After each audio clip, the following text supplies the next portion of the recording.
রাসূল বলেছেন মান আদালি ওয়ালিয়ান ফাকাদ আযানতুহু বিল হক। যদি কোনো মানুষ আলেমদের সাথে দুশমনি রাখে, সে জাতির দুশমন না, সে দেশের দুশমন না, সে আল্লাহর দুশমন। এখনো কি আমরা আল্লাহর দুশমন হইবার চাই? কেউ হইতে চান? যদি কেউ হইতে না চান, তাইলে আলেমদের কথার উপরে আঙ্গুল ঘুরাইয়েন না। ঠিক না বেঠিক? এখনো যদি ঘুরান, তাইলে আল্লাহ এমন ভাবে আপনারে সাইজ করবো, নিজের টের পাইছেন না। কেমনে সাইজ করবো কথা কইতে পারি কিনা জানি না। একটা কথা বলে বলে কেমনে সাইজ করে আল্লামা সাইদি সাহেব নামে শুনছেন? আবার কেউ কেউ জামাত ইসলাম করে। হ্যাঁ, আল্লামা দেলোয়ার হোসেন সাইদি সাহেবকে কওমির সন্তানেরা যেমন ভালোবাসে, কওমির সন্তান ছাড়া যারা আছে তারাও ভালোবাসে। এটা আপনি ঠিক কইলেও ঠিক, না কইলেও ঠিক। আমি বলছি যে হয়তো মূল কথা বলতে পারবো না, এরপরে একটা উদাহরণ দিয়ে দিচ্ছি। আল্লামা দেলোয়ার হোসেন সাইদি সাহেবের কণ্ঠ স্তব্ধ করে দেওয়া হয়েছিল কারণ একটাই, উনি এই কোরআনের কথাগুলোই মানুষকে হক কথাগুলো বুঝাইতেন, সুদের বিরুদ্ধে কথা বলতেন, দেশের নিয়ম সাংবিধানিক স্থিতি শৃঙ্খলার ব্যাপারে কথা বলতেন।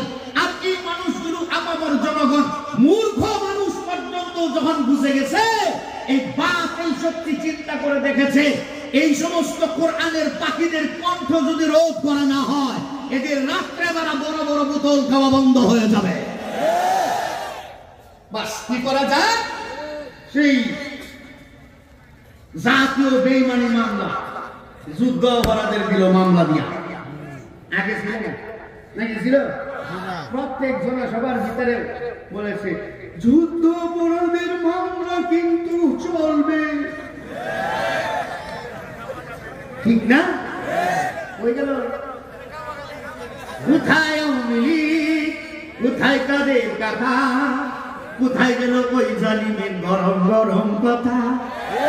খেলা হবে, খেলা হবে, খেলা হবে বলে কাকায় গেল পালাইয়া। ঠিক না ঠিক? সাইদি সাহেবের যুদ্ধ অপরাধ কইলে আমরা করার কিছু না, আমি তো বই হয় এতদিন কইবার পারি নাই, এখন কমু আমি কইলে কমু, না কইলে কমু, কারণ এখন ক্ষমতা আমার। ঠিক না বেটি? সামনের যে 12 বছর যদি এরা ক্ষমতায় এখন জেলখানায়ও থাকে, এদের কি বের হওয়ার কোন সুযোগ আছে? একমাত্র ময়রা বাইর হওয়া ছাড়া কোন সুযোগ নাই। যেই আইন দিয়া সাইদি সাহেবকে তুমি আমৃত্যু কারাদণ্ড দিয়েছিলা, আল্লাহ ঘুরাইয়া ফিরাইয়া তোমার আইনের ভিতরে তোমার এই ভাষায়া দিয়া জেলখানায় তোমার মৃত্যুর ব্যবস্থা করেছে। কেন বলেছি? ওমাকারু ওমাকারাল্লাহ ওয়াল্লাহু খায়রুল মাকিরিন। আল্লাহর চালাকি বড় কঠিন। তো এই জন্যই বলেছি, শুধুমাত্র এই কোরআনকে ছলে বলে কৌশলে যারা স্তব্ধ করে দিবার চাও তাদের জন্য শিক্ষা। ওয়াল্লাযী আরসালা রাসূলাহু বিল হুদা ওয়া দীনিল হক লিইয়ুযহিরাহু আলা দ্দীনি কুল্লিহি ওয়ালাউ কারিহাল মুশরিকুন।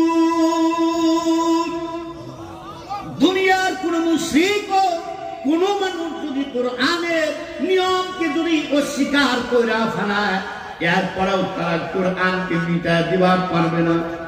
বহু চক্রান্ত চলেছে অতীতের জীবনে। একটা অনুষ্ঠানের ভিতরেও কোরআন তেলাওয়াতের জন্য কোনো আলেমকে নেওয়া হয় না। এই নামাজেই তাকে গুনাহ থেকে বাঁচায় রাখবে। আল্লাহু আকবার চিল্লায়া বলেন।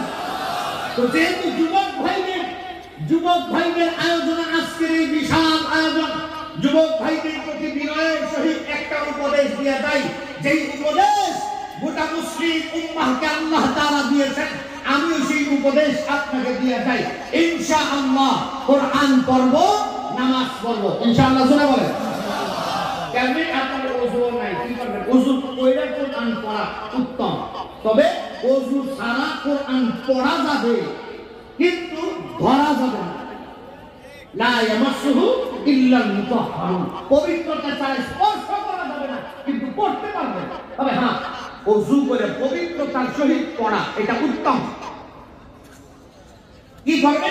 যদি সহজভাবে বলে যে, ও যুবক ভাইরা, সারা জীবন তো কানের ভিতরে বল্টু লাগায় ঘুমাইছো, কথা কয় না, ঘুমায় নাই? এখনো যদি চেক করা হয় তোমার মোবাইলের ভেতরে অনেকের গান পাওয়া যায়, ঠিক না বেঠিক? ও যুবক আমার বলো তো, ঘুম হচ্ছে অর্ধেক মরণ। এই যে তুমি ঘুমাইলা, এই ঘুমটা হলো অর্ধেক মৃত্যু। কারণ তুমি যে ঘুমায় গেছো, তখন তোমার রূহ তোমার কাছে থাকে না। যখন তুমি গুনার ভিতরে লিপ্ত থাকো, ঈমান তোমার কাছে থাকে না, ঈমান তোমার কাছ থেকে দূরে চলে যায়। যখন গুনার থেকে তুমি পরহেজ হও, গুনার থেকে দূরে সরো, তখন তোমার ভিতরে ঈমান আসে। বুঝলো? বলো তো, তুমি যে কানের ভিতরে বল্টু লাগায় গান শুনতেছো, তোমার ওই সময়টার মধ্যে ঈমান আছে? কথা কয় না। এই সময় যদি আল্লাহ না করে আজরাইলকে আল্লাহ পাঠায় দেয়, তোমার বিচার কি হবে? তোমার আখিরাত জান, তোমার পরিণতি কি হবে? আমার বলার দরকার নাই, তোমার বিবেককে জিজ্ঞেস করো, তাহলে উত্তর পেয়ে যাবে।